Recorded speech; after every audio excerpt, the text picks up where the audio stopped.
All right, well, it is my pleasure to have the chance to welcome Katherine Martinko, who's braved the weather in the northern border to be with us. We tried to have some snow to make it feel a little bit more like home. Katherine comes to us from Canada.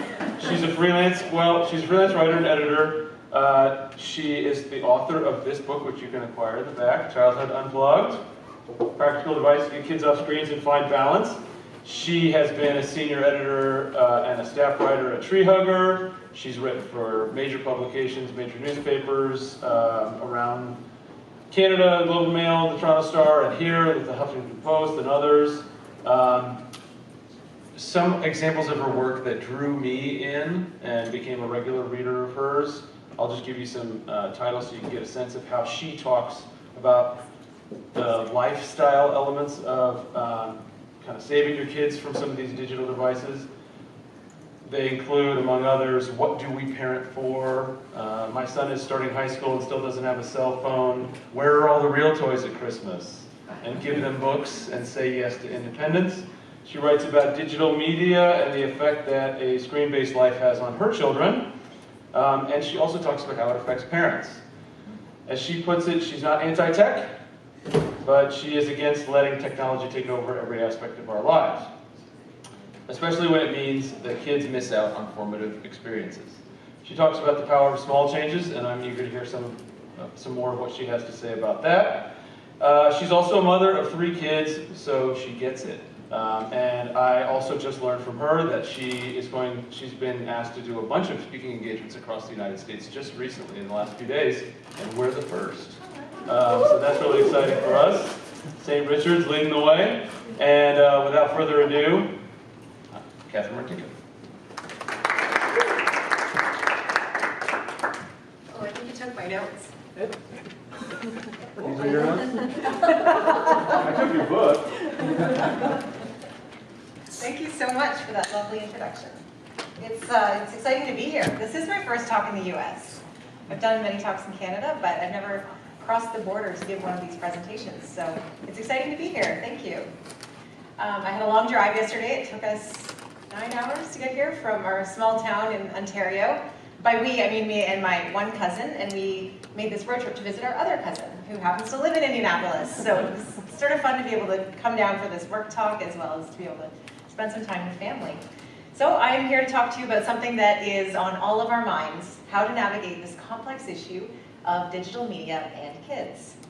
I feel like I'll be rehashing a little bit of your intro there, Bob, but I am the author of this book, Childhood Unplugged, which came out in July of 2023. I have worked as a journalist for the past 12 years, first as a parenting columnist, actually at the Discovery Network, a very long time ago, and then I moved into environmental news, and I've worked as a writer and editor ever since then. More recently, I have launched a Substack newsletter called The Analog Family, and I think that is where Bob found me originally. I've now started working as a columnist as well for the Globe and Mail newspaper, which is Canada's largest newspaper, and I have joined the speaking team with the Anxious Generation campaign, working alongside Jonathan Haidt, who I'm sure many of you recognize his name if you're interested in this topic. So it was back when I was writing about environmental issues that I became interested in this topic of free-range parenting, the importance of developing independence in kids, and the value of outdoor play. I began to see that the proliferation of digital devices was impeding kids' ability to enjoy childhood in many of the ways that I thought mattered the most. My interest in this is not just professional, it is personal too. I'm the mother of these wonderful 3 boys, ages 9, 13, and 15. They do not have phones, tablets, video games, or even TV. They attend a public school in our small town in Ontario, and my oldest does complain on a regular basis about not having a phone. But he also tells me, anecdotally, that half the class spends the whole day with one AirPod in, listening to music while the teacher talks. So that's not really helping his case. My kids, too, are starting to see what these devices are doing to their friends, how getting a phone often makes them lose interest in many of the things that they used to love doing. No doubt, every generation of parents thinks that the world has changed from when they were young, but now it feels like these changes are significantly bigger and more profound than they were in the past. There is good reason for that. For one, there's been a major shift in the way that children spend their time. Kids used to spend most of their non-school time working alongside their parents or playing actively and outdoors with other children, but now they spend far more time indoors, alone and online. Kids nowadays spend less time outdoors than the average American inmate. The lack of play is alarming. We know that play is how children rehearse for adulthood. They negotiate with playmates. They establish and adjust rules. They call out the people who break the rules. They move their bodies in ways that develop muscle and flexibility. Without play, a child misses out on crucial building blocks and fails to develop optimally. One recent study from Sapien Labs estimated that screens are displacing up to 2,000 hours a year of face-to-face interactions with family members and friends. That is a huge amount of time that represents lost opportunities for communication, learning, and growth. And as research is showing, it's not a great recipe for mental health either. Smartphones have been described as experience blockers. When you hand a kid a phone, you give them a device that blocks out the real world. Sure, they can text, and they can watch videos, and feel perpetually, shallowly entertained, kind of, but at what cost? They lose the initiative to dive into the kind of fun and games that would have entertained them in the past and contributed to their growth. I love this description of smartphones being sort of like a cuckoo bird. This comes from Jonathan Haidt's book, The Anxious Generation. He writes that smartphones are like the cuckoo bird, which lays its eggs in other birds' nests. The cuckoo egg hatches before the others, and the cuckoo hatchling promptly pushes the other eggs out of the nest in order to commandeer all the food brought by the unsuspecting mother. Similarly, when a smartphone, tablet, or video game console lands in a child's life, it will push out most other activities, at least partially. I am not anti-tech. I wouldn't want to return to a world where we don't have laptops and Wi-Fi connections. These amazing advances have enabled my entire career. But at the same time, I do consider it my responsibility as a parent to delay my children's exposure to this online world for as long as I possibly can. This does not hinder them. If anything, I think it frees them up to absorb the lessons from childhood that they need to have, mainly by giving them time and space to play. I call this approach digital minimalist parenting. This is the definition of digital minimalist parenting. It comes from Cal Newport, author of the book Digital Minimalism: Choosing a Focused Life in a Noisy World. It is a philosophy of technology use in which you focus your online time on a small number of carefully selected and optimized activities that strongly support things you value, and then happily miss out on everything else. Today, I would like to spend some time debunking 6 common myths about digital media and how they affect our children and our teens. Then I'm going to move into some practical solutions, things that you can start implementing right away. My hope is that by addressing these myths, it will help to give you new perspective and perhaps some science-backed motivation to revisit the rules surrounding digital media use in your home. So myth number 1, screens are harmless. We grew up with them and we're just fine. The way in which phones and tablets are used today is vastly different than how tech was used in the past. Devices now are portable, they are constantly accessible, and they are designed for compulsive use. These devices offer limitless access to entertainment, everything is available on demand, and most videos are auto-playing, moving from one to the next with no defined endpoint, which makes them very hard to resist. This slide shows the daily total entertainment screen use hours for tweens between the ages of 8 and 12. They spend 5.5 hours a day on average on their devices. And for teenagers between the ages of 13 and 18, they are spending 8 hours and 40 minutes. Almost 5 hours of that is on social media alone. Now, I would like to draw your attention to the word entertainment. So this is screen time that kids are just using for fun. This does not count screen time spent in school, doing homework, doing research, or any kind of necessary communication with family. So when you think about it this way, tweens and teens, this is the biggest thing that they are doing in their lives. They're spending more time amusing themselves on devices than they are spending probably sleeping, definitely even in school. And that's quite alarming. Furthermore, this excessive exposure is rewiring our brains. A study from the Cincinnati Children's Hospital used MRIs to measure the thickness of gray matter on the surface of children's brains, as well as the depths between their brain folds. These are established measures of brain development that are linked to differences in a range of abilities.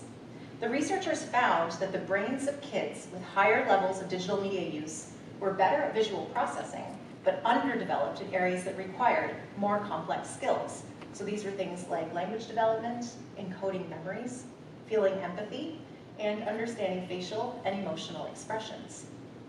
Spending so much time watching short video clips shatters kids' attention spans as well. They have trouble staying focused on longer chunks of information. They also get a steady stream of notifications on their phones that make it impossible to focus on anything else. A report last year found that kids between the ages of 11 and 17 get on average 237 notifications a day. Many of these are coming in during the school day. Some, on the more extreme end, are getting as many as 5,000 notifications in a 24-hour period.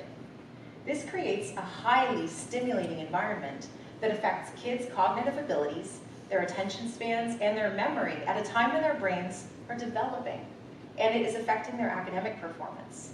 We know that the highest phone users tend to have the lowest grades. Now, what about easing them into it, you might wonder? Aren't you afraid that they're going to binge on it later if you limit it now?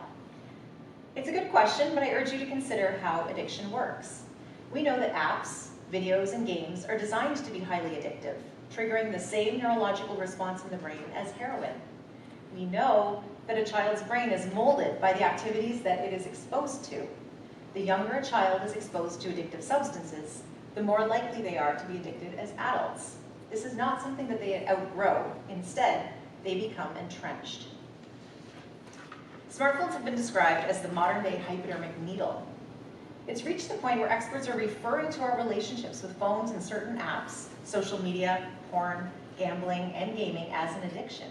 And while we could debate the accuracy of using that term in this context, it is worth considering that addiction is a substance or a behavior that people continue to seek out despite negative consequences. And its characteristics include a loss of control over the activity, developing an intolerance, meaning you need a higher level or a dose of the thing in order to get that same feeling, as well as experiencing symptoms of withdrawal if you can't get it, as well as feelings of anxiety, irritability, insomnia, or even dysphoria, which is a general sense of unhappiness. As parents, we do not hesitate to restrict access to other addictive or harmful substances that require a certain degree of maturity to handle. It is wise, I believe, to delay handing over smartphones until a child's brain has had a chance to develop. For me, that's the age of 16 at minimum. And for them to prioritize learning key skills and lifestyle habits, such as hanging out with friends, learning how to carry on conversations, making eye contact, making phone calls, reading books, paying attention in class, studying in a focused way, handling boredom constructively. Myth number 2. Kids need phones to stay connected to friends. Kids need friends. No one is disputing that, but we do need to question whether having a smartphone and a social media presence are truly necessary for great friendships to develop. The data suggests otherwise. A kid without a smartphone is, in many ways, being spared the messy, casual cruelty of the online world. Group chats are not a nice place to be often, and now their content can follow a child home at the end of the day, infiltrating a space that used to be a haven from squabbles and put-downs and even bullying. Thanks to phones, kids can't get away from the barrage of online comparison. The more time teens spend on social media, the more likely they are to feel lonely, to sleep poorly, to be bullied online, and to have body image issues. This is not social media, this is anti-social media. I'm not convinced that kids are missing out by not participating in this. Here you can see some of the latest data from the CDC's Youth Risk Behavior Survey. So on the left, we have the percentage of high school students who experienced persistent feelings of sadness or hopelessness. In 2013, it was 30%. That spiked up to 42% by 2021. Fortunately, we have seen in the past year a trend in the right direction. It's dropped down to 40%, but I'm sure we can all agree that those numbers are still alarmingly high. In her latest book, Generations, renowned psychology professor Jean Twenge pointed out that smartphone adoption since 2014 has coincided with a distinct downward trend in teens' mental health. When teens use their phones to communicate incessantly with peers and to post pictures and videos of themselves online, there is a spike in anxiety, depression, and suicide. By 2021, nearly 30% of high school-aged girls in the United States suffered from clinical level depression and had considered suicide. This shows the same graph as the one before, but it's visualized differently so you can really see that spike.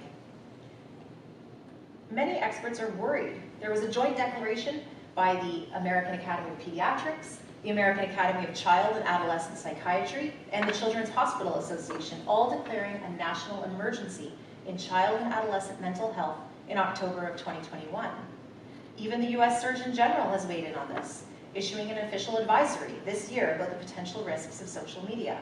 He said there is inadequate evidence to determine whether social media is safe for kids, and that we must take urgent action to protect them during critical developmental stages. These devices that are so often touted as being social connectors can sometimes lead to heartbreaking, fatal results. This is a picture of Kristen Bride. She's the mother of Carson Bride, a boy who hanged himself at 16 after being bullied by high school friends on Snapchat, who are using anonymous apps that are embedded inside of Snapchat to hide their identity. In a compelling blog post, Kristen wrote that Carson received nearly 100 harassing, threatening, and sexually explicit messages in the weeks leading up to his death. He had experienced in-person bullying before, and he'd always told his parents about it. The school had also responded well and dealt with it. But when school moved online during COVID, Kristen said she felt very happy that she finally had her son safe at home. Little did she know how wrong she was. I would urge parents to think about ensuring that your kid feels closer to you than to their peers. It's natural for kids as they grow to start orienting away from their parents and gravitating toward friends, but they should still be coming to you for advice, not asking the internet or their friends for the answers to big questions. Teens should not be raising teens. If your kid is always on their phone or their tablet, they're never really coming home to you. Myth number 3, kids need phones to be safe. Smartphones have been described as the world's longest umbilical cord, getting in the way of kids developing independent coping skills by keeping them tethered to their parents. This puts an enormous burden on a single piece of technology. It could break, or it could get stolen, it could fall in a puddle. Another approach is to equip your child with the skills to navigate the real world on their own so that they can face any challenges that arise. Talk to strangers when they need help, ask for directions, make decisions, and problem solve in general. These sorts of challenges build confidence and resilience like nothing else. Last year, I met a woman in Vancouver who has 2 daughters who ride public transit, but they do not own smartphones. They told her that they are hyper alert to the presence of any creepy or threatening strangers who might come up to them in public, but that they're worried about all the teens they see who are oblivious to the people in their surroundings, because these teens have their eyes glued to their screens, they're watching videos, and they have their headphones in. Who is safer in that scenario? The kids whose ancient, primal threat perception faculties are on high alert, or the kid who can hypothetically call their mom while they're being attacked?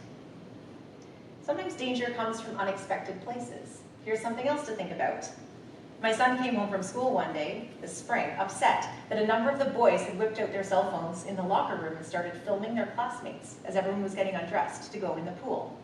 Within seconds, there was non-consensual filming, footage of naked or nearly naked boys on multiple personal devices.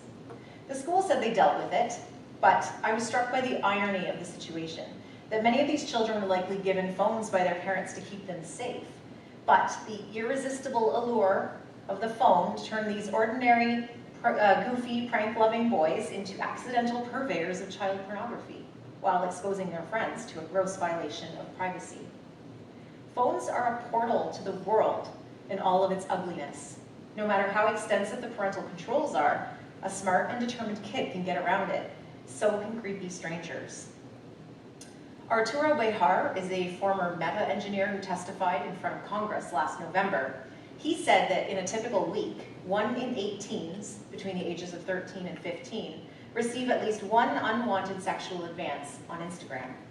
When you multiply that out by the hundreds of millions of teenagers who are using Instagram globally, it means, and his quote is, that Instagram hosts the largest scale sexual harassment of teens to ever have happened. My conclusion is that you just cannot keep a kid safe if they have access to a smartphone or to the internet. Bejar spoke only about Instagram, but TikTok is rife with content promoting self-harm, eating disorders, and even providing instructions for how to go about committing suicide.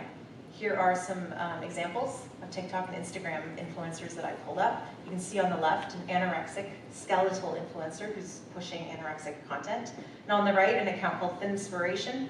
The blurb underneath says, a girl chasing her dream to finally be skinny. Besides, I deserve to starve. There's a lot of very unofficial dietary advice encouraging girls to lose weight by not eating, providing instructions for self-harm, and how to even go about attempting suicide if you so wish. Even Pinterest is being used by men to create sex-themed image boards of little girls. Now, Pinterest is often suggested as an alternative to TikTok for little girls, so parents will think, instead of letting their daughter get on TikTok, she can use Pinterest to pin pictures or videos of herself or things that she's interested in, but it's definitely become a place for men who are interested in little girls as well. Even Roblox, a gaming platform with 80 million daily users, most of whom are under the age of 16, was recently described by a US investigative firm as a pedophile hellscape. So really, we live in a culture of misplaced fears. Children are overprotected in the real world, and they are underprotected in the online world.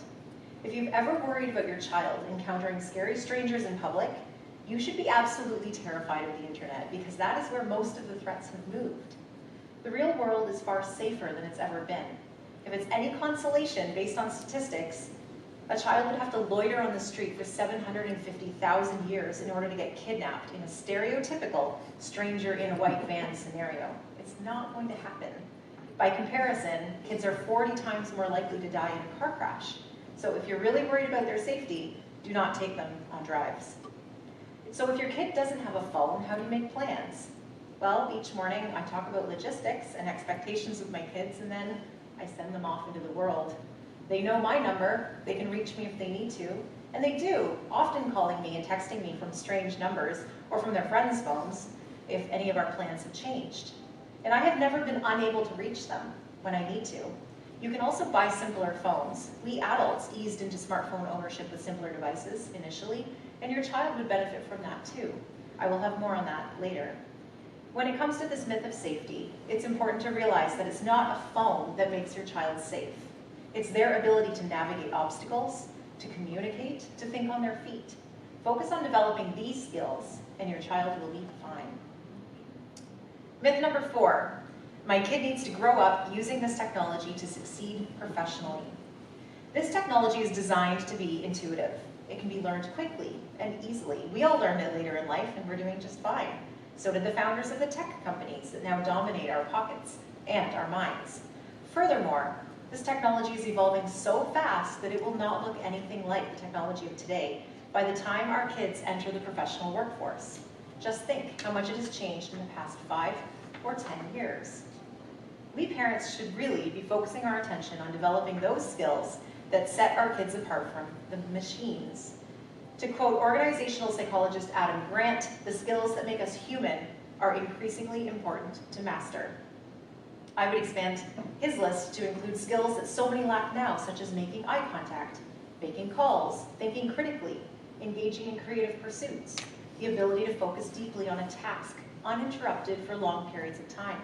Even empathy, the ability to perceive another person's emotions, is in short supply among college-aged students today, and that has been linked to excessive digital media use. The world needs kids who are grounded in reality, not virtuality. I love this slide, this list of things of what an 18-year-old should be able to do. It comes from How to Raise an Adult, which was a book written by Julie Lythcott-Hames, former Dean of Freshmen at Stanford University. And she became alarmed at the lack of practical life skills that a lot of first-year students were showing. So she compiled this list. She said an 18-year-old should be able to talk to strangers, navigate a new location, manage school assignments, contribute to running a household, cope with the ups and downs of life, earn and manage money, and take risks.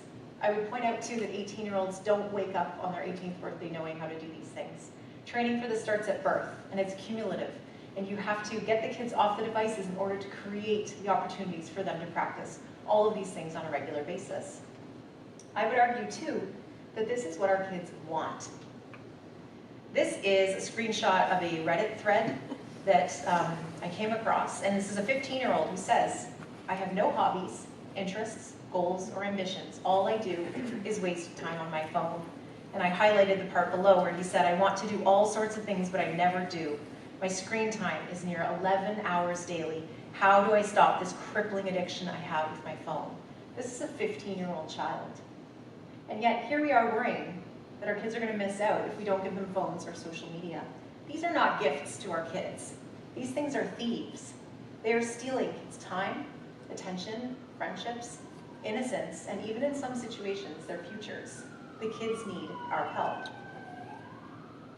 Myth number 5, age 13 is the best time to introduce a smartphone. There's a general assumption among parents that waiting until grade 8, or 8th grade as you say here in the United States, when a child is 13, ensures that they are mature enough to handle owning a smartphone and the social media apps that inevitably accompany it. Unfortunately, 13 is a uniquely terrible age to give a child a phone. At 13, a child is still more than a decade away from having a fully developed prefrontal cortex, which is the part of the brain involved in impulse control and decision making. And yet, this is the age at which most kids are unleashed onto the internet. Why? Because they've been told it's okay to do so by tech companies who are simply abiding by a 1998 law called the Children's Online Privacy and Protection Act. This law, which was intended to protect the privacy of children under the age of 12, became what is now known as the Internet Age of Majority. But that was before social media platforms existed in the form that they do now. In fact, there was a hot debate at the time over what the age of Internet majority should be, and many people wanted it to be 16. Looking back, that would have made a lot more sense. David Anderson, a child psychologist and senior director at the Child Mind Institute, told the Wall Street Journal in 2019, when we talk about teens in the early stages of adolescence, we are talking about a brain that is under construction. It's not so much about how they will behave online, but whether they are ready for what they're going to encounter. Social media opens up a very adult world. It's a time of profound brain remodeling as puberty hits, which is why some researchers say that babies and teens are the 2 most vulnerable age groups to the negative effects of screens, precisely because of their rapid rates of brain development. Social media is said to cause most harm to girls between the ages of 11 and 13, and to boys between the ages of 14 and 15. Studies say that these are distinct developmental windows of sensitivity to social media in adolescence, when higher estimated social media use predicts a decrease in life satisfaction ratings 1 year later, as well as the inverse. Lower social media use leads to an increase in life satisfaction ratings. In grade 6, most kids are Googling animal facts. By grade 8, top searches include depression and relationships. Studies show that kids go from texting nicely to texting meanly in these years. They go from rarely uploading embarrassing pictures of other people in grade 6 to doing it with surprising nonchalance by grade 8. It's interesting to look at the different ways in which boys and girls use their smartphones. So boys gravitate to online multiplayer video games, YouTube, Reddit, and hardcore porn. Girls gravitate to social media, such as Instagram, TikTok, Snapchat, Facebook somewhat, and Be Real. Girls like social media because they are more affected by visual comparison. Their social standing has always been associated with looks. Their aggression tends to be more relational, and these platforms make it very easy to be mean. And they also tend to share emotions more readily, which is something that these platforms reward. Boys tend to shift to video games and to porn because it gives them an outlet for these agency-building activities that they crave. Things like exploring, competing, playing at war, and mastering skills. But doing it all online comes at the cost of feeling profoundly lonely and disconnected and not actually developing any real-life skills in the process. This slide, I think, does a really good job of showing the effect of Instagram filters. So whereas teenage girls in the past used to compare themselves to celebrities or models that they might see in magazines or movies, now young girls are comparing themselves to the near impossible beauty standards of their own peers who don't even look real anymore. Here you can see influencer Josephine Livin has a picture of herself on the right. That's how she naturally looks, and all she had to do was slap a filter on her picture, and she now looks like she does on the left, which is not even real. It's really interesting, too, to look at the surge in cosmetic surgeries that a lot of young women are undergoing to get Instagram face, which, again, is not even real. When it comes to the question of age, one fascinating theme that I have encountered personally from parents is how much they regret giving their kid a phone when they did. So these are parents who gave their kids phones at 13, 14, maybe even 15. I heard from 2 moms who gave their sons phones in grade 10. They told me that if they could go back and delay for longer, they would. Some parents have said to me that they fear they have ruined their kids. I've also read about young adults who are now in their 20s who are expressing deep resentment that their parents let them get social media as early as they did. Some lines I have heard and think about on a regular basis: childhood ends when you give a child social media. And another line: the right age to give your kid a phone is whenever you want them to start watching hardcore porn. Myth number 6, it's too late, there's nothing I can do. So who can protect the kids? This is a big problem, and we need top-down solutions. We need stricter laws that protect kids and hold tech companies accountable for the addictive products that they've designed. They need to require and enforce age minimums. We need schools to create wide-ranging comprehensive phone bans that give kids a chance at focusing in the classroom. It sounds like your school is already doing that, which is fantastic. And we need parents who are willing to change the way that they handle technology in the home, because that is where the biggest and most immediate difference is made.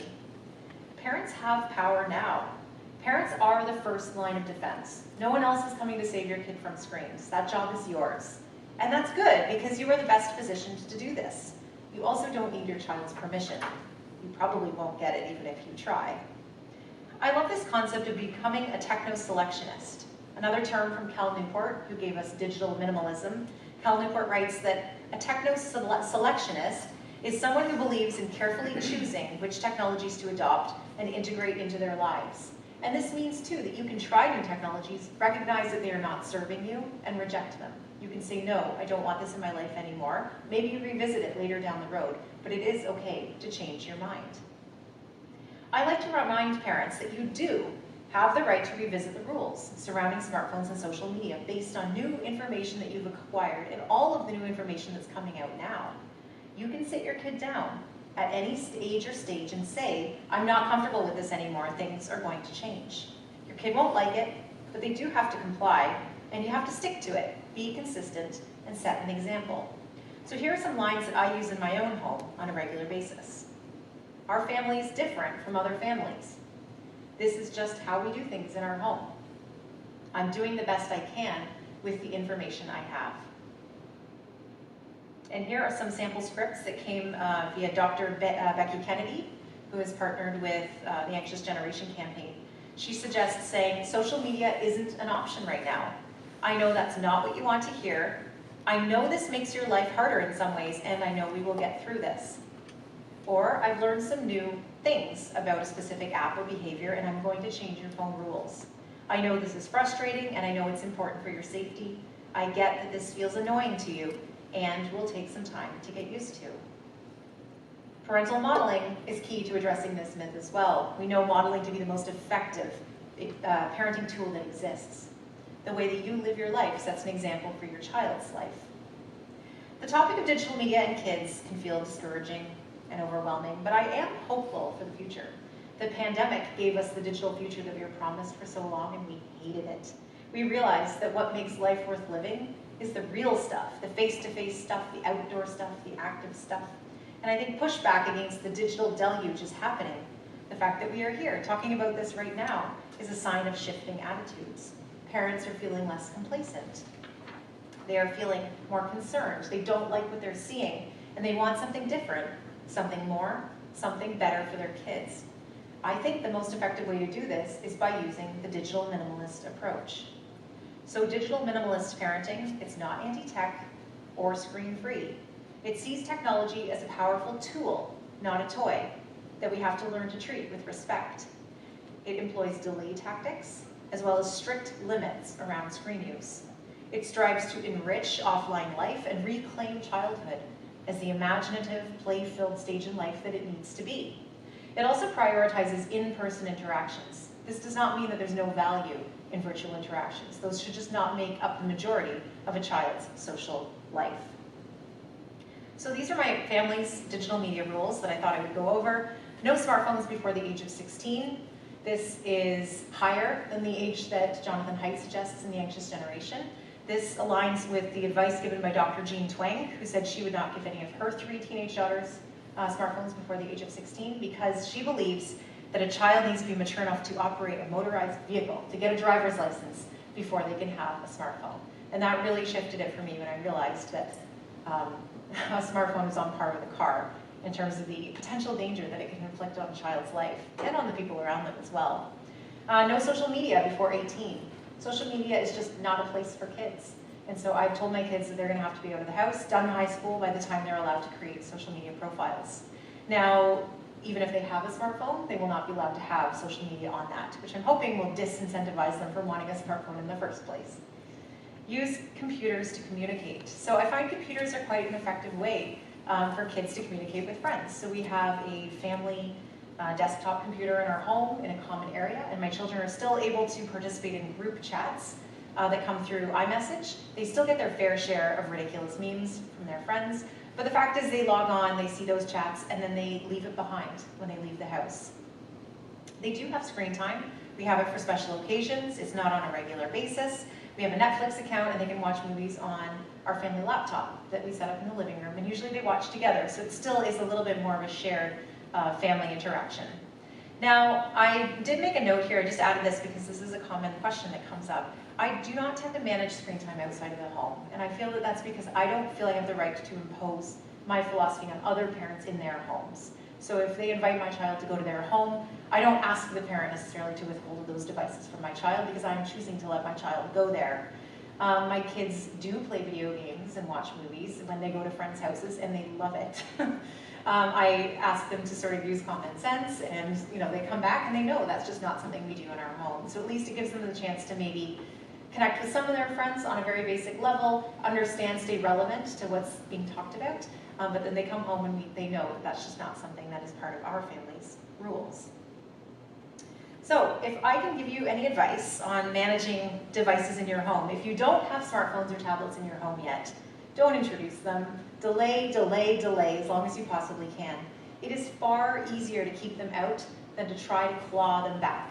A motto that I used in my book, that I try to use in life in general and everything, is begin as you mean to go on. If you do have screens in your house, here's some advice you might want to consider.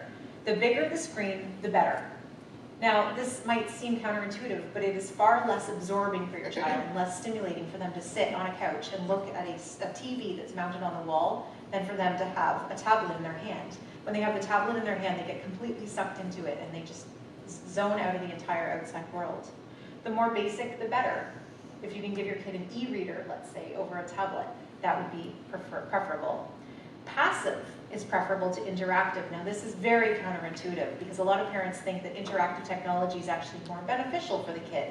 These so-called educational apps that a kid is actually engaging with their fingers, manipulating the screen of the tablet, are thought to be better than passively consuming media on a TV screen, let's say, and yet that is not the case. Interactive technology is far more stimulating to the children, and it's a lot harder for them to come down from it. They're more likely to have tantrums. And a very interesting 2012 study looked at the sleep habits of over 2,000 children who ranged from kindergarten to high school. These researchers found that it took only 30 minutes of interactive screen time to disrupt sleep quality, whereas it took 2 hours of passive screen time to impede their sleep quality. Try not to use screens as babysitters. This, of course, is widespread advice. All the experts say this. The irony, of course, is that's exactly why parents want to give their kids screens. Try to avoid it if you can. And of course, no screens in bedrooms or at bedtime because exposure to these screens causes damage to sleep. It impedes the release of melatonin, which is the hormone that induces sleepiness. And a lot of kids are just very amped up by the content that they're seeing. A lot of it's very mature content, and they find it hard to settle at night. If you are thinking about getting your kid a phone, ask yourself, are you ready for your child to have access to the entire internet? And are you ready for the entire internet to have access to your child? And if you answer no to either of those questions, then maybe you have a new framework from which you can make your future decisions. One idea is, instead of a smartphone, is to pick up one of these alternatives. Now I'm excited to use this slide because these are all US-based phones. We don't have these in Canada. Now this slide comes from Katherine Price's Choose Your Own Adventure Guide to Smartphone Alternatives. She writes a wonderful Substack newsletter called How to Feel Alive. And she points out that these all have varying levels of features and abilities, such as group texting, sending photos and videos even. Essentially, they're training wheels for learning how to use the internet eventually. Now, some people do think that Apple Watches are a good alternative. I do not think so, neither does Katherine Price. She points out that they are still a gateway drug. They have backdoor internet access. They're still very distracting, and they're expensive. If your kid already has a smartphone or social media, I sort of see you as having two different options. So you can either take it back, or you can set new rules. So if you choose to take it back, it's not easy. That will be a tough conversation with your kid. But again, it's okay to change your mind. You can provide a simpler device to your child. You can swap out the smartphone for one of those other phones that I just showed in that last slide. You can get a landline. Now that might sound archaic. I have friends who are doing that. And it's very interesting because then there is a way for your child to reach you if they're at home. There's a way for you to reach your child if you're out and they're at home. You can also get a family phone, which is a shared cell phone that stays in the home. And if your child really does need to take a phone with them to go somewhere, it is available for them to take with them. You can delete or deactivate social media profiles. Just because you created them does not mean that they're permanent. You do not need to continue. Or you go the other route and you reevaluate how that phone is being used and you set some new rules. You ensure that your child is not using their phone in their bedroom, at night, during homework, at school, or during meal times. If you want to let them keep their social media profile, which I wouldn't recommend unless they're at least 16 or older, you can ask to access that social media or those group chats on a computer only. You can insist that your kid take on a passive role on their social media profile where they observe what people are doing, but they do not post, they do not share, they do not interact, other than perhaps direct messages. Even that is not ideal. You would have to learn about parental controls and decide which apps to limit, and talk regularly about family policies all the time. And for kids of all ages, you want to strive to help them fill the void.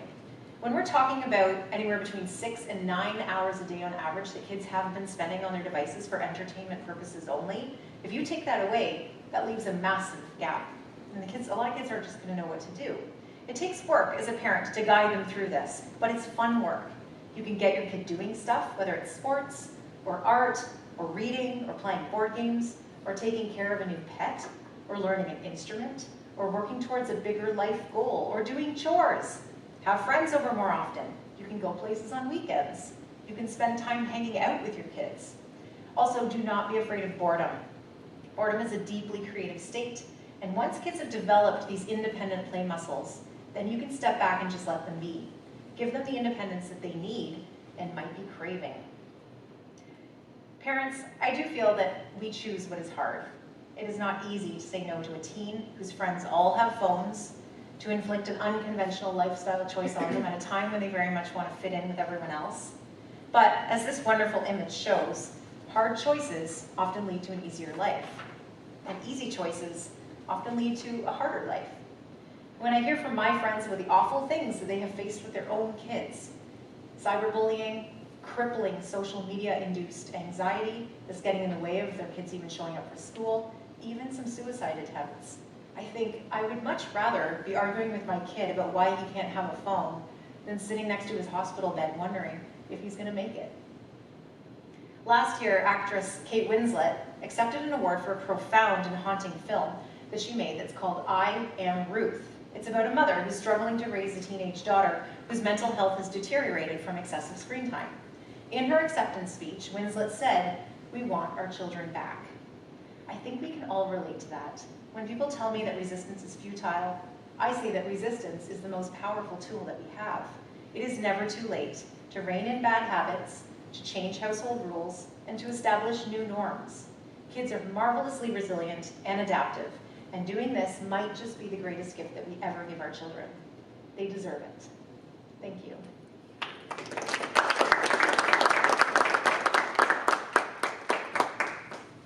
I'm happy to take any questions that anyone might have.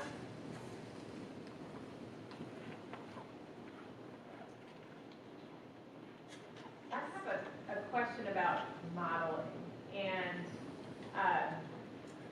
especially with professions that may tie you into devices more often and longer than you can want to be tied to them personally, and 24/7 accessibility expectations. You know, how do you balance that? Having stripped out a lot of personal use of devices in front of kids, where it's really just critical work functions. You know, do you have any suggestions for balancing the modeling aspect of why mommy is on the computer this much, or you know why I have my phone with me at all times, even if I am otherwise present and I have to periodically check. Not asking you to recalibrate my work environment, which you can't do, but do you have any suggestions, or have you seen research on how to balance that as best, balance that expectation with the professional life as best we can in front of our kids, and not have it just come across as the technology is present for you, so why can't I have it in my life as well? I haven't come across any research specifically that looks at that. I would say if it's critical work function, you've got to do that. And I wouldn't want you to feel guilty about that. That is a necessity. I would say try to communicate that to your child. It can help to sort of narrate to the child what it is that you're doing that's necessary. If you stripped out personal use, I mean, I don't know if there's much more that you can improve on. Try to give your kid phone-free time when you can. I think that when there are opportunities to leave the phone away and maybe even visibly not have the phone present, to just be able to focus on reading a book to your child, or making cookies with your child, or going for a walk around the block without the phone, that might be beneficial to the child. But as far as I'm concerned, I think that that is necessary. You need to be doing that. I wouldn't want you to feel guilty about it. It's a hard one. Yeah, no, I can see that. I know that even in my own home, like I do keep my computer in my office. So I try to create even a physical boundary where the computer very rarely comes into the main part of the house, so that anytime I need to look at it, I do have to leave the space. The children will often follow me to that space and see me on my computer, but at least they're recognizing that that occurs in that area of the home rather than, on the kitchen island while I'm also making dinner or something like that. I don't know if that works in your particular situation, but it can help to sometimes delineate between the home sphere as well as the work sphere. I'll ask one. I mean, I don't want to jump in if anybody else has one. Okay, so it's hard to compare the life you have with you've chosen this path for your kids, the no digital stuff or limited digital stuff, versus what they would have been like otherwise. Well, and it's also hard to compare to other families' home lives, right? But how would you sum up what you see as the benefits to who your boys are and how they're growing up and what they're getting from this choice? Whether it's independent play, the lack of screens, just sum up, give more about the why from the evidence you see in daily life with the boys. Ooh, they are so alive. They're just so talkative, they're so engaging, not all the time, I mean kids cycle, but people enter our home and just comment on how lively it is and how engaging the children are. I actually have some friends from Toronto who recently moved up to our community, and they came and had dinner with us several nights, and they said that they hadn't interacted with teenagers and young children in that way in years. They said they didn't even know it was possible anymore. For these kids to sit around the dinner table after we finished the meal and pepper them with questions about who they were and the kinds of things they were interested in. So I really think that it has stripped away a lot of the distraction from the outside world, and it's made the kids focus on the family dynamic. And I do feed that consciously. I invite people for dinner so that we have interesting people sitting around our table so that my kids can have these conversations or even just listen in on what the adults are talking about. So I don't know, at times it can feel chaotic, it can feel endlessly noisy, and I sometimes wish that it would just settle down, but I would just say my kids just feel so engaged in the real world, and it's very exciting to see that. Question. Yeah. So you talked about how you don't have video games at your house, and you don't have but yet you don't regulate your kids obviously when they go to other people's houses, right? Do you feel like that makes it so your kids don't want to be with you at your house? They'd much rather go to Johnny's house and play video games because Johnny has the whatever, and do you know what I'm saying? Mm-hmm. Do they have, and how do you make it so they want to be with you? Is your house the hangout house? Do you know what I'm saying? And how do you cultivate that too, while also not wanting them to always want to be elsewhere? Mm-hmm. Does that make sense? Yeah, it makes sense. So I like your description of the house being the hangout house. I would say yes, that is something that I've also tried to cultivate. So for instance, we have a gym in our garage. So that's something that my husband and I use, but now the teenage boys have like decided this is the place to be. So almost every day, all throughout summer vacation, my 15-year-old would have these grade 9 and 10 boys showing up to do workouts with them in the garage. So I think that it's sort of shifted the interest, like whereas they maybe would have played video games at one kid's house, now they had a reason to come to another kid's house. So it helps to do that. I've definitely invested in, if we have a trampoline, we have a slack line that's right across the front of our property. And often random people come in off the street just to practice on the slack line, and it's become this popular destination. So I do think that, again, it takes conscious effort to try to fill that void, like I said, to try to make the place interesting for them. Are there times when the kids leave on purpose because they want to play video games? Yes, I'm sure there are. They might not even articulate it to me clearly. I do make another effort too to just keep the family dynamic as family-centric as I can. I think it's very easy to just flip that and have teenagers move away and start spending a lot of time in other people's homes, having sleepovers all the time, always hanging out at people's houses. We allow sleepovers, but maybe only once a month, because it's important for us to be together as a family, for the siblings to be together as well. So that kind of creates a bit of a natural barrier. But yeah, I think that it's tricky. I do know some parents who crack down on video games, who don't even want their kids to play them when they go to other people's houses, but I have found that that would put me in a very awkward position. If I'm letting my child go there, I have to be okay with what's going on there. My children will often encourage the other children to do active things. So I'll say, take a basketball along, take your football, and go to the park.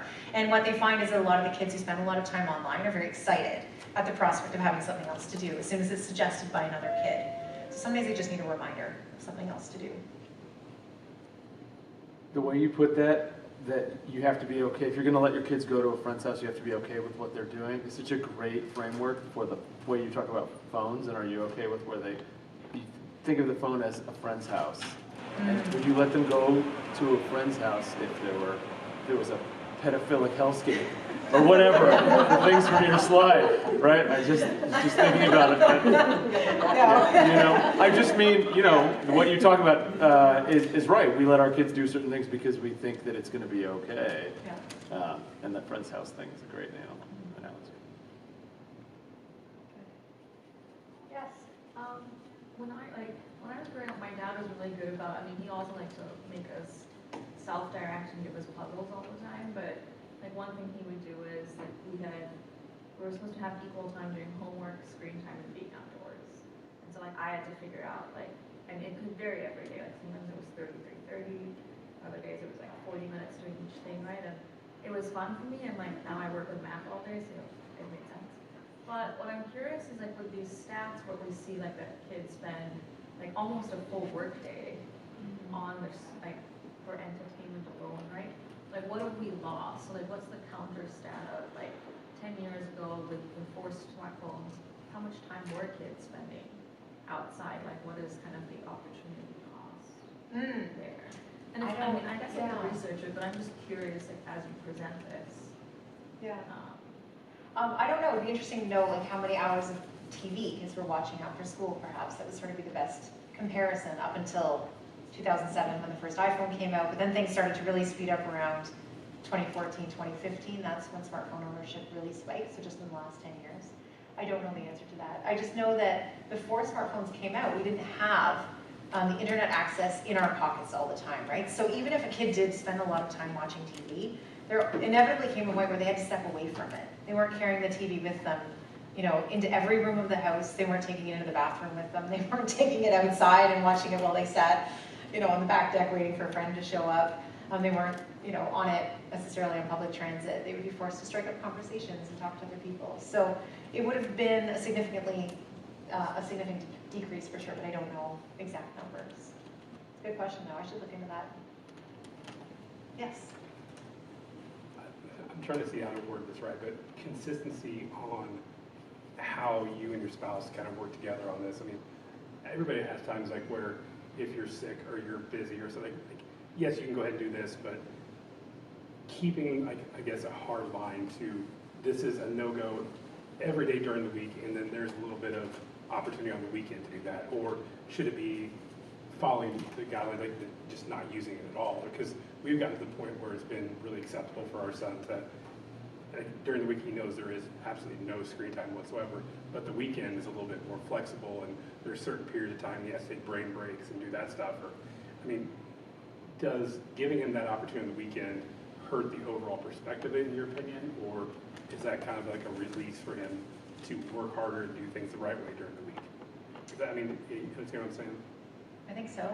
Okay. I think that it might be hurting the overall effort if he's given sort of unlimited screen time on weekends. I'm not Yeah, sure well, what that- your arrangement is. Yeah, it's not that, no. Okay. The problem with promising kids screen time at specific times of the week, like some people say 30 minutes a day, or you get Friday night movie night or whatever, is it does create this sense of entitlement on the part of the child where they come to accept it. So there's also the dopamine surge that happens in anticipation of the screen time that they're supposed to get, and then there's the crash when they don't get it, and then the rage, and then the negotiation where, I didn't get my Friday night movie night, now I get to have it on Sunday night, but I still get it next Friday night. And so the most successful methods I have found are when it's never promised. It can still happen sporadically, like don't beat yourself up over that if you really just need a break, or if your kid's sick or something, and you just want to take advantage of having that movie that's set up in front of them, I'd say go for it. But if he comes to expect it on weekends, it might start to create tension in the family. It does, because he's at the point where, like, oh, you can go on at 10 o'clock after we've all had breakfast, and he's like, it's 9:57, 9:59, like, one more minute. Like, so, I didn't know, because we're starting to see where that's becoming a problem. So Yeah. I didn't know if there was answers to that. So. Yeah, I would say try to break that habit if you can. I know it's hard. Yeah. But yeah, getting it off of a sort of predictable routine might be helpful. Did you always not give your kids, like, did you always have the chance? So, yeah, I guess like, when did your philosophy start? Yeah, it started before I even knew it was a philosophy, really. I mean, I grew up without a TV, and so I never added one to my life. And so when I had my kids, we didn't have a TV in the house, and then I never bought a tablet. I remember when all of my friends were buying tablets for their babies, and they're like, "This is great, you should really get one." And I was like, "I don't know, I don't think I want to buy that right now." And so I feel like it just sort of was an organic thing that just happened, and then I realized how unusual it was at a certain point when everyone else started asking me how we were doing it. So no, it was not a conscious choice at any point, which in a way does make it easier. I have the advantage of not having to claw it back. That I recognize is a very challenging thing for many parents to do. But I think that many parents would benefit and want to do that for themselves and for their kids. What's your community look like? It's great to be at St. Richard's where we have a lot of like-minded parents, but we have friends that are in other communities that go to other schools, and so they have different rules. And so I think the bigger this bubble is, the better. But what does life look like for you in Canada? So in our small town, we have a small town of about 12,000 people.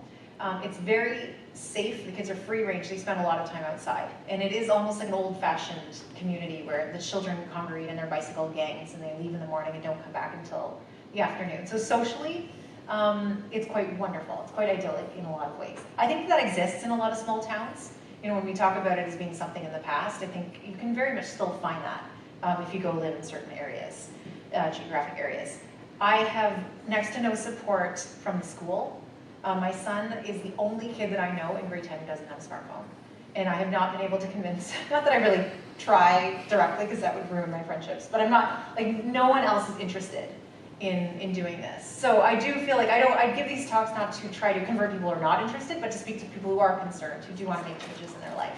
So I think, I wish I had more of a community. I wish there were more parents of teens who are willing to hold out and knock at their kids' phones so that my kids didn't feel as isolated in that sense. They do feel lonely when it comes to that, but at least they have each other, which really helps. There's the three of them, so there's power in numbers. My son's best friend, who goes to a different school, he has a tablet, so he doesn't have a smartphone, and I think that his parents see that as being a little bit better because it only works if he has Wi-Fi access, so that at least is a bit of consolation to my son, but not a lot of support in that regard for sure. Yeah, so a mix. So kind of a follow-up to that, how often do your sons feel excluded?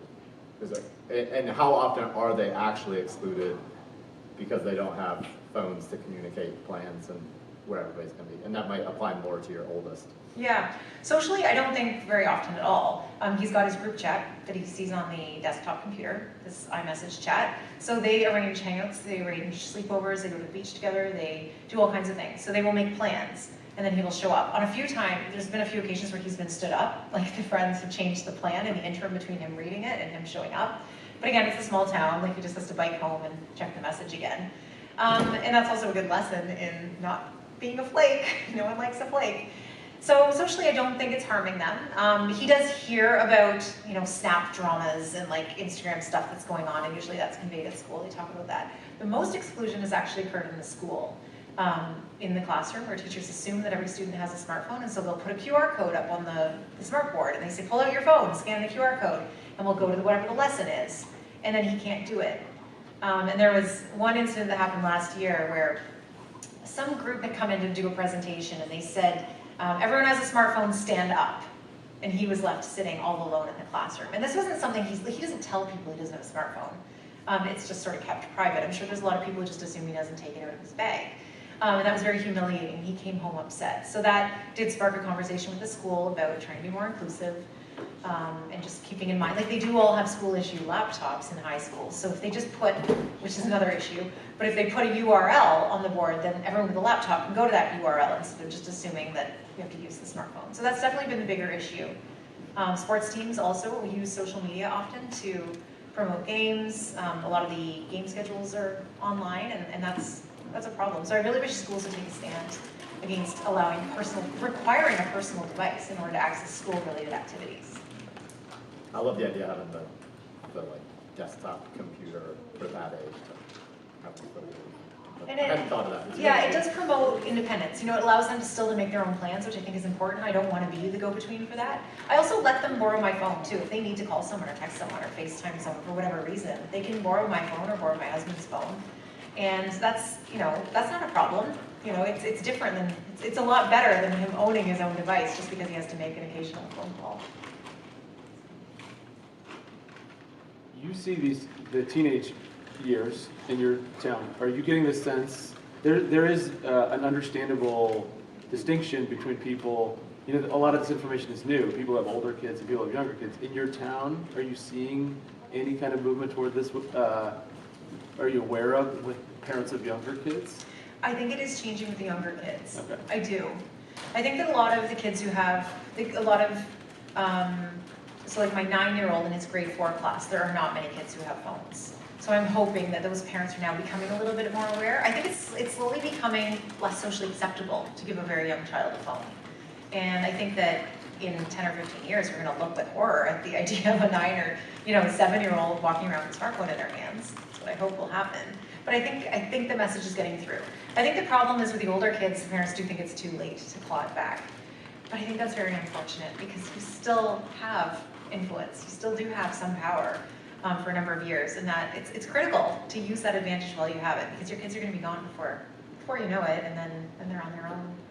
So I do think I'm positive for the most part. So I have a clarifying question because I feel like sometimes we think smartphone is synonymous with social media, and yes, absolutely.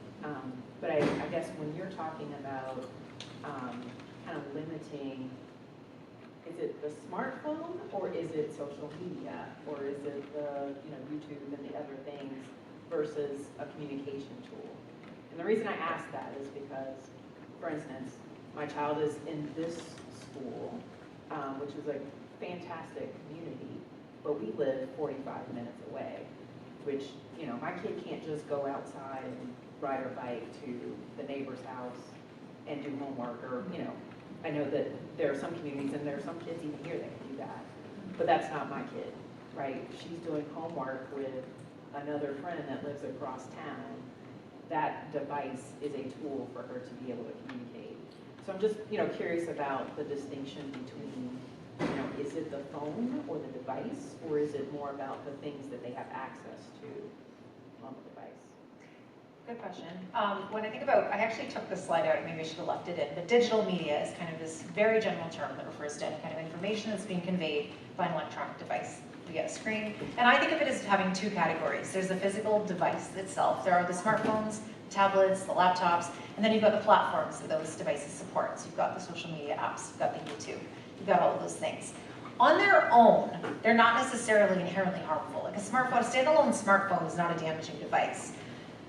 Social media, for older kids, accessed on a desktop computer is not necessarily devastating. It's when you combine the two and you put this, the highly addictive platform on this portable tool and you take it with you that you just throw this bomb into society. So really, I think that the concern is how it's being used. Like most kids are putting social media on their smartphones, and then they spend the majority of their time on social media. That is the primary use for these phones. If you took social media out of those devices, the devices are not nearly as harmful. I think if you're using them for direct communication with one person, that is not nearly as damaging as, just delivering content to the entire world, because that's what you do on social media. You're talking to the world, and then you wait for the world to attack you or validate you. Like, it's just such an unhealthy, imbalanced relationship. So I would say if your daughter is FaceTiming with a friend to do her homework, and if they're not getting distracted by other things, which definitely is a consideration that you want to think about, that could be a beneficial relationship rather than her just being alone. So again, that's an example of this tool being, it's a tool in that case, it's not just a toy.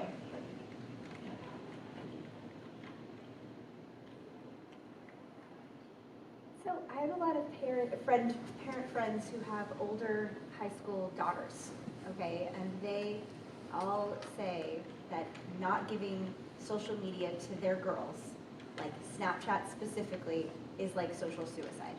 And that their girls feel so isolated if they don't have it. And all the texting happens via Snapchat and all the things.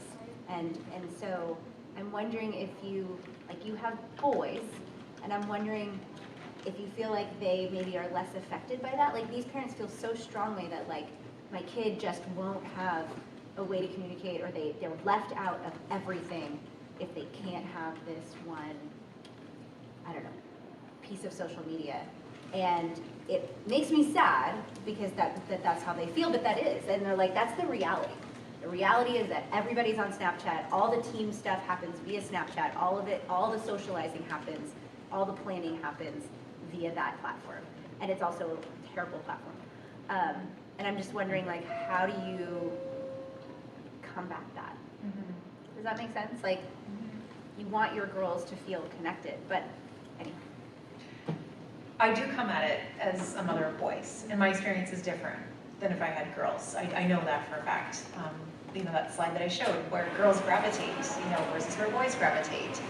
So I have a lot more conversations with my kids about video games than I do about social media. They are not interested in TikTok or in Snapchat, really. So it is a different experience.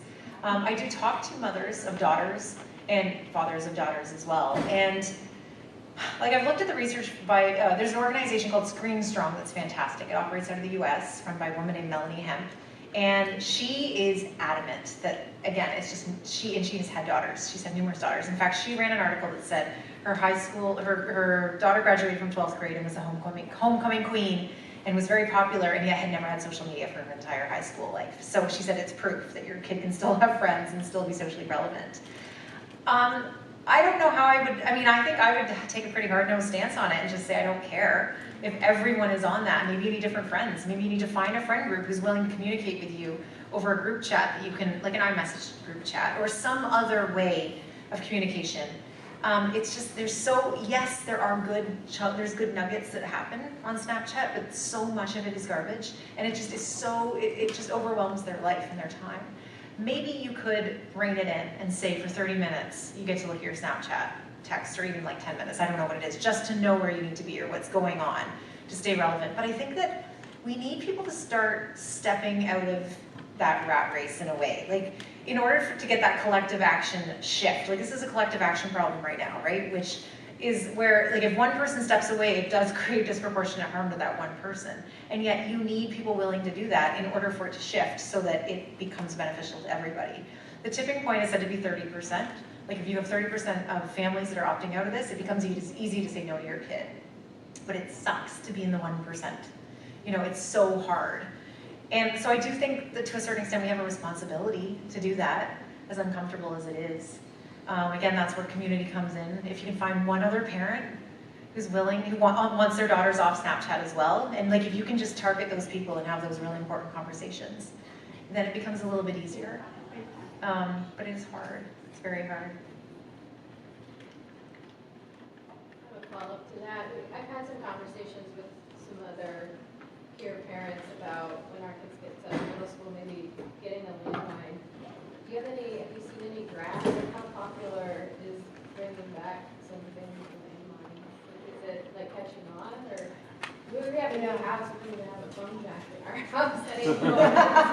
It feels weird to call the phone company and tell them the landline back. I haven't seen graphs on that. I don't know the stats. Anecdotally, I know, I think 2 or 3 households in our small town that have got them. It's like $8 a month, and it's going to be a different provider than what you have here, so you probably don't have it. But I don't know. I know it's more popular to have a family cell phone, where you get sort of a cheap basic cell phone plan for a phone that's at the house that can sort of be kept there. So that might be an easier option if you don't have a phone jack in your house. Next one question is awful specific, and like toddlerism as well.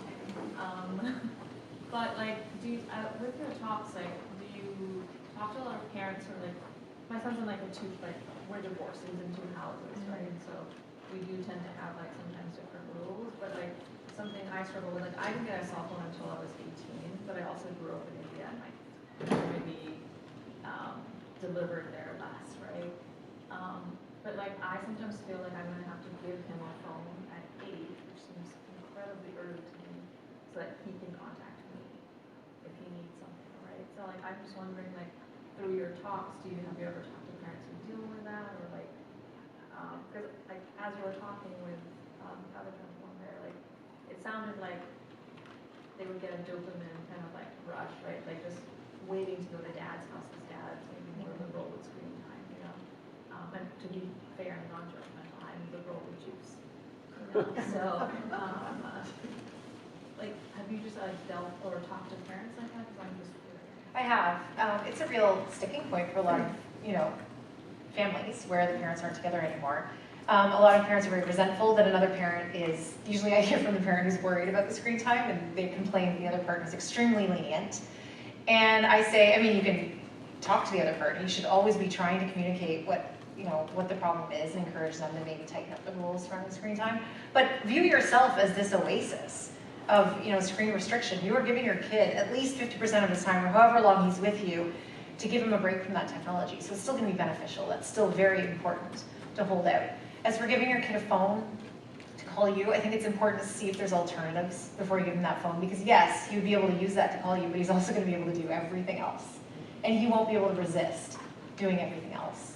So I don't know. If his, his other parent could, facilitate communicating with you when necessary, that might be preferable. I would definitely try to hold out, or give him just a very basic, text and talk phone only that doesn't have any internet access, that gives you that that line of connection without opening up the whole internet to him as well.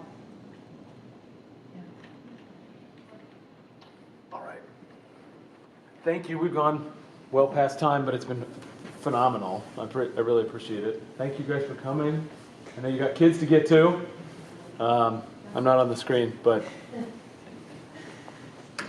anyway, thank you, everybody. And I hope lots of people got to watch online and will watch in the future online. This has been phenomenal. Good. Well, your questions were amazing. This is such an engaged audience, so thank you. It's been a pleasure. Cool.